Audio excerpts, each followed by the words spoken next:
ప్రభుత్వం మరో కీలక నిర్ణయం తీసుకుంది. రాష్ట్రంలో ప్రభుత్వ ఉద్యోగుల బదిలీలకు అనుమతి ఇస్తూ కీలక ప్రకటన చేసింది. ఈ రోజు నుండి జూన్ 2వ తేదీ వరకు ఏపీలో ఉద్యోగుల బదిలీలు జరగనున్నాయి. బదిలీలపై నిషేధం ఎత్తివేస్తూ ఆర్థిక శాఖ తాజాగా అధికారిక ఉత్తర్వులు కూడా జారీ చేసింది. దీంతో బదిలీలు కోరుకునే ఉద్యోగులకు భారీ ఊరట లభించింది.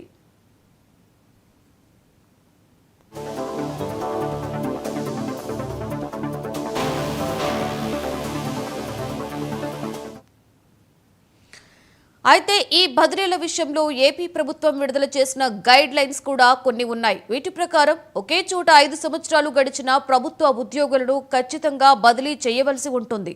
పదోన్నతి పొంది ఒకే ప్రాంతంలో 5 సంవత్సరాలు పూర్తి చేసిన వారికి కూడా ఈ బదిలీలు ఉంటాయి. వచ్చే సంవత్సరం మే 31వ తేదీలోపు పదవీ విరమణ చేసే ఉద్యోగులకు బదిలీ నుండి మినహాయింపు ఇవ్వబోతున్నారు. ఇక ముఖ్యంగా అందులైన ఉద్యోగులకు బదిలీలలో ఎక్కువ ప్రాధాన్యత ఉంటుందని అధికారులు వెల్లడించారు. మానసిక రుగ్మత ఉన్న పిల్లల తల్లిదండ్రులకు కూడా ఎక్కువ ప్రాధాన్యత ఇస్తారు. ట్రైబల్ ఏరియాలలో 2 సంవత్సరాల కంటే ఎక్కువ కాలం పనిచేసిన ఉద్యోగులకు ఎక్కువ ప్రిఫరెన్స్ ఉంటుంది.